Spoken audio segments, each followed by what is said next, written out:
Rick Crockett.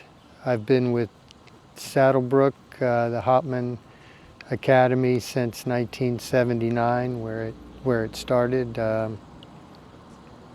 and I'm the director of the academy. We've had the fortune of a lot of WTA and ATP former players, Grand Slam champions that have called this their home. Pete Sampras was here for 10 years.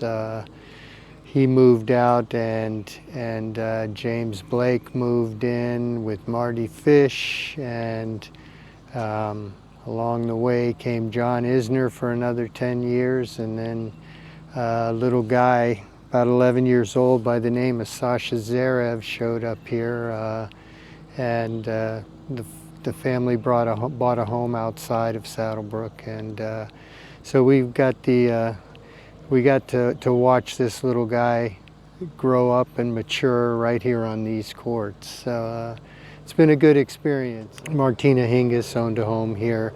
So these courts have been peppered with Grand Slam success, and so we've been able to carry on after Mr. Hopman died in '85. We were able to carry on his legacy with a lot of good players. This was all started by Mr. Hopman back in the 70s. His success came from Davis Cup competitions. I believe he won 16 Davis Cups for Australia, still the record. And his success came from the extreme training camps that he would have before competition. So he brought that concept to the U.S. in the early 70s up in Port Washington, and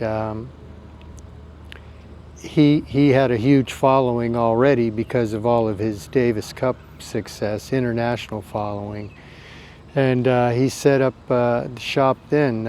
As I was saying earlier, all the junior development at that time took place in country clubs. You had your club, you had your pro, you took lessons, you played with the other juniors in the club, you played tournaments, and that's how it worked. Well, when Hop came to America, he brought his training camp concept here and put it to work, and it more or less took all the junior development out of the country clubs and put them in one spot. And over time now he's pretty much responsible for changing the landscape and starting academy tennis. He was the first one to do it. Nick Baltieri worked for Hop in Port Washington. John Everett worked for us here at Saddlebrook. So these are all guys that went out and started really successful academies, and now they're everywhere. So I would say, this is all Hop's legacy that he started by coming to America. So I think first of all they need structure. They need disciplined routines. Ours are timed out. We do 3 blocks a day, 9 to 11, 1 to 3, 3 to 5. Within those blocks is a ton of repetition. Kids need repetition. They need thousands and thousands and thousands of balls. That's where Hop, watching Hop for the time that I was able to, that's what his strength was repetition. You had a lot of extreme grips.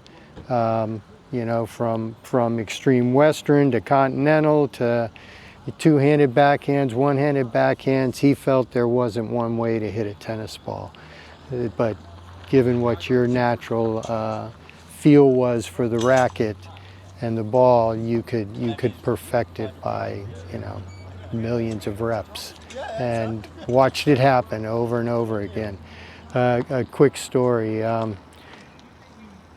Mr. Hopman brought us all in the locker room one day, and he said, there's going to be a young boy from Ecuador that's going to be here with us for quite a while.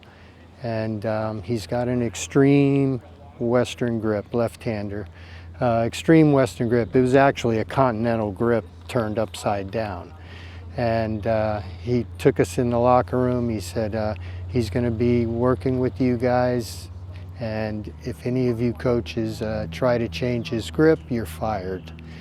Well, that boy's name was Andreas Gomez, and he went on to win the French Open, beating Agassi, and that taught me a lesson, because you see a lot of coaches that don't have that kind of feel or experience. They'll take one look at that grip and they'll want to change it. But Hop had the eye, the eye that through experience that could see that was a very natural grip to this young fellow, and it turned into quite a weapon. So I would say that the message that he passed on to us is what we try to achieve still here every day. We've got a structured day, a disciplined day that's got 3 set routines, and you strengthen those routines, everything about your game gets better. Your UTR gets better, your college value gets better. You got to put in the time, you've got to put in the reps, you got to put in the road work. It's a running sport, and if your ability to move well on the court and run all day long, you're gonna have quicker success if you're able to connect with that. That's kind of the culture that it is the culture that we have here. And it all comes from him, from Mr. Hopman. We'd train for 5 hours a day, we'd play a match after that, then we'd do fitness after that. That started in the morning and it ended when the sun went down. And that's just, that was instilled in us and from the very beginning. And it's a good lesson. It still holds true today. There's no shortcuts there. You got to put in the time and the work.